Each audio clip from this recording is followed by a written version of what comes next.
पहले मगर दीन के अरकान सिखाओ, कुरान पढ़ाओ, कुरान पढ़ाओ, कुरान पढ़ाओ।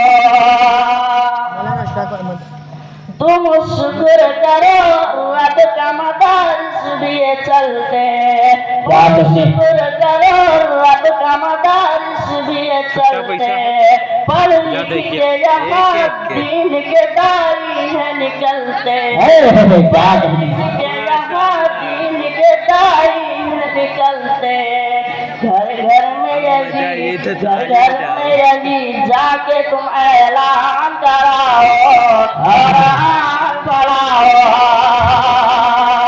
माशाअल्लाह। बच्चों को अपने साहिब ईमान